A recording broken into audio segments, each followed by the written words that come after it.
नागेश अपनी घड़ी घुमाकर टाइम देखा तो रात के 11:30 बज रहे थे। अब उसने बस आने की उम्मीद खो दी थी। लेकिन तभी सामने से हॉर्न मारते हुए एक बस आई। शुक्र है बस आई तो।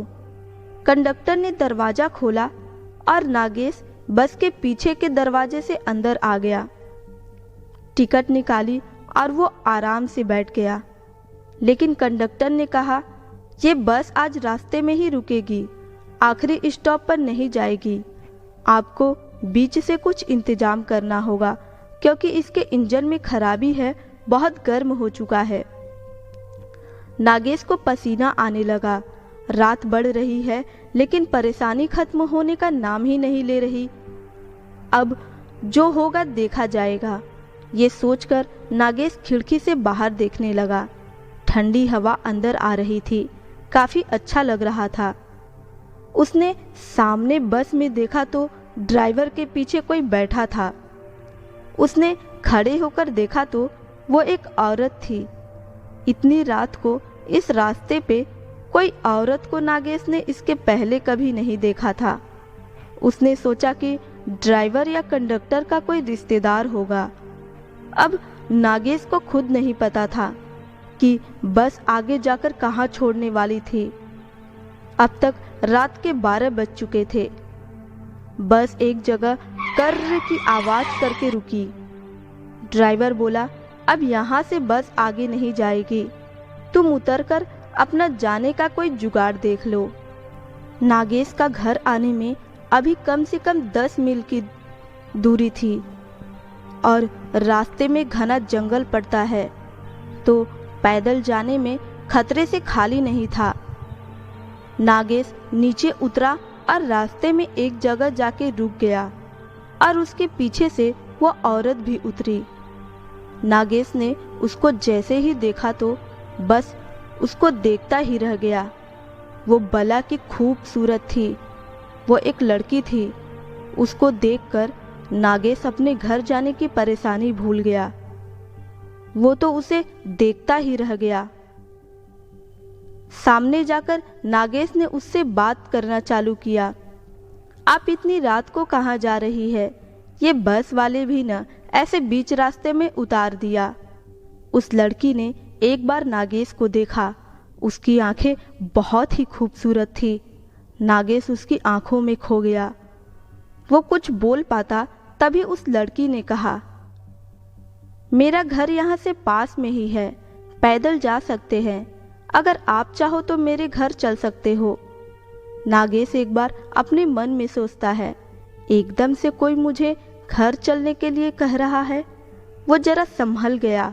उसने कहा कि नहीं, मैं यहीं रुकता हूँ, कोई मिल जाएगा तो मैं अपने घर तक चला जाऊँगा, बेवजह आपको तकलीफ होगी।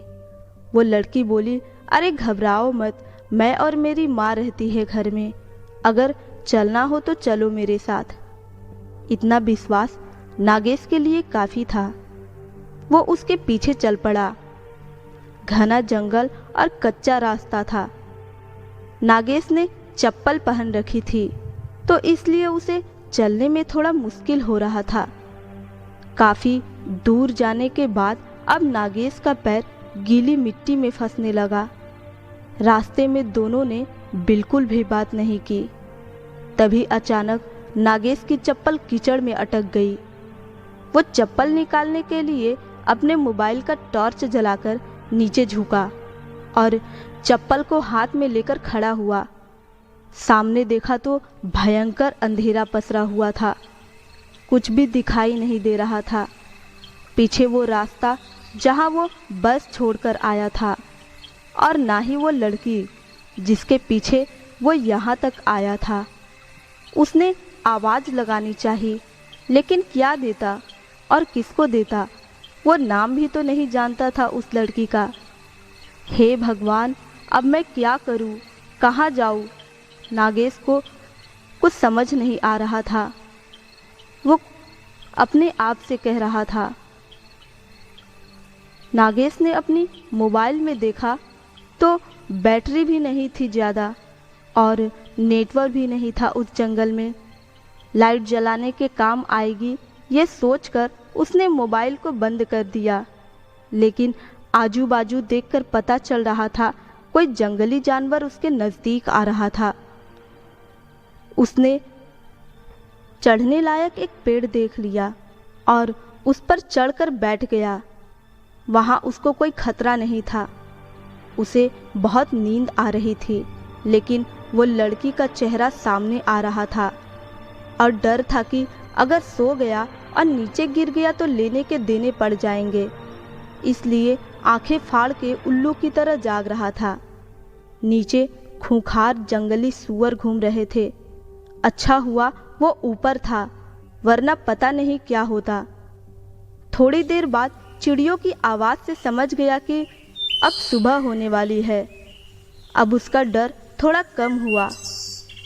थोड़ा उजाला होते ही उसने उस लड़की का घर तलाश करने निकल गया। काफ़ी दूर जाने के बाद एक घर दिखा, जरा पुराना सा था। नागेश ने देखा कि अब सामने जंगल थोड़ा कम था और थोड़ा सामने जाकर देखा तो बहुत दूर कुछ और भी घर दिख रहे थे।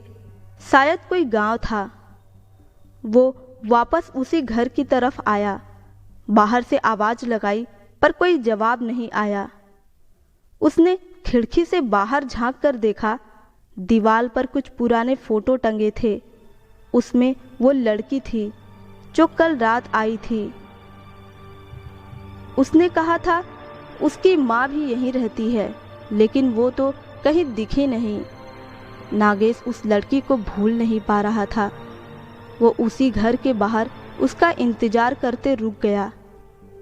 तभी कुछ भेड़ बकरियों को लेके एक आदमी आया। नागेश ने उसको देख के उसके पास आते ही सवाल किया, अरे भाई, तुम वो सामने गांव वाले से हो क्या? जंगल में सुनसान जगह पर एक आदमी को देखकर बकरी वाला चौंक गया।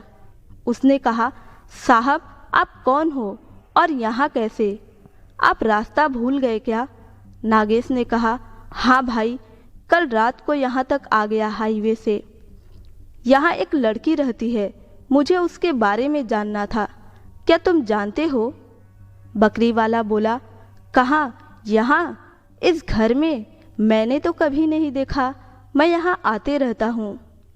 नागेश को लगा शायद ये जानता नहीं, इसलिए ऐसा बोल रहा है। उसके जाने के बाद नागेश ने वहीं रुककर उस लड़की का इंतजार करना बेहतर समझा। उसको बहुत भूख लग रही थी, लेकिन उस लड़की के सामने उसको कुछ सूझ नहीं रहा था। शाम होने को आई। वो बकरी वाला वापस जाते हुए नागेश से मिलने आया और पूछा, साहब कोई आया क्या? आप बेवजह रुके हुए हैं, यहाँ कोई नहीं रहता। नागेश सोचने लगा कि अगर यहाँ कोई रहता नहीं तो वो लड़की कौन थी जो फोटो में है और मुझे यहाँ तक लेकर आई? मुझे देखना है कि वो कौन है। कुछ देर बाद रात हो गई। इतनी देर से न वो लड़की आई न उसकी माँ। अब नागेश से रहा नहीं गया, लेकिन वापस जाना मुश्किल था, इसलिए उसने वहीं के पेड़ का सहारा लिया और उस पर चढ़ के बैठ गया। घना अंधेरा छाने लगा। वो घर सामने ही दिख रहा था। नागेश अब उस घर से थोड़े ही दूर पर था। बाहर उल्लू आवाज कर रहे थे। जरा सी आवाज आने पर नागेश झट से इधर उधर देखने लगता। खुद की सांस और धड़कन भी नागेश को अब महसूस होने लगी थी। तभी अचानक सामने से सफ़ेद कपड़ों में वो लड़की आते हुए दिखी। उसको देखकर नागेश को बहुत अच्छा लगा। चलो, जिस बात के लिए वो कल से यहाँ बैठा है उससे मिलना तो हो जाएगा। कि तभी उसकी नज़र उसके साथ चल रहे एक और परछाई की तरफ गई। वो एक आदमी था, उसके पीछे पीछे चल रहा था। अब नागेश वहीं रुक गया और ऊपर से सब देखने लगा। वो लड़की घर के अंदर गई और दरवाज़ा खोला और अंदर चली गई। उसके बाद वो आदमी भी अंदर चला गया। उस आदमी के अंदर जाते ही उस आदमी की चीखें गूंजने लगी। वो आदमी तड़प रहा था, चिल्ला रहा था,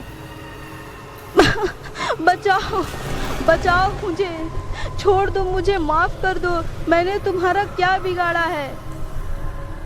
नागेश इधर डर से कांप रहा था। नीचे उतरना अब वो भूल गया था। कुछ देर बाद उस आदमी की चीखें बंद हो गई, सब शांत हो गया। वो आदमी शायद मर चुका था, ऐसा नागेश को लगा। वो वहीं पेड़ पर बैठा रहा। नागेश सुबह का इंतजार करने लगा। जैसे ही सुबह हुई वो पेड़ से उतरा। दरवाजे के बाहर खून बह रहा था। अंदर जाकर देखने की हिम्मत नहीं थी।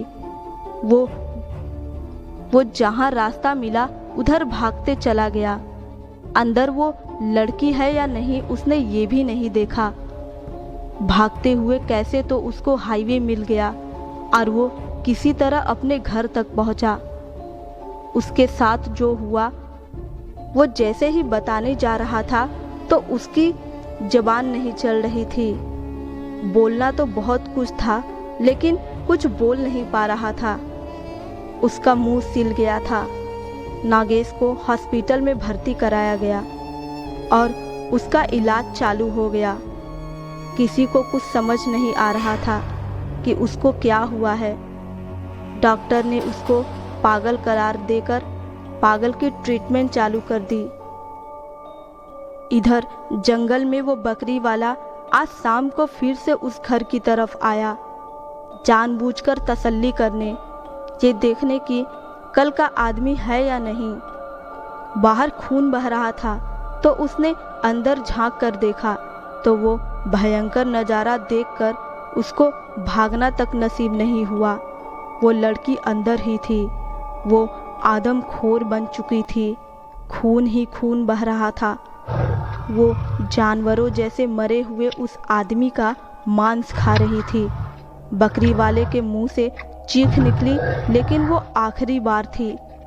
उसको देखते ही वो लड़की शैतान बन गई। उसके सफ़ेद कपड़े अब भयंकर लाल हो चुके थे। खून से लथपथ वो बकरी वाले की तरफ लपकी।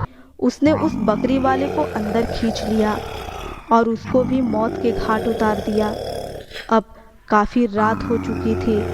जंगल सुनसान और खुखार बन गया था। उस खूबसूरत लड़की के अंदर शैतानी आत्मा का राज तो सिर्फ नागेश जानता था, लेकिन अब वो पागल हो चुका था। वो लड़की अपने सफ़ेद लिबाज में घर से बाहर निकली और अपने शिकार की तरफ तलाश में हाईवे की तरफ चली गई।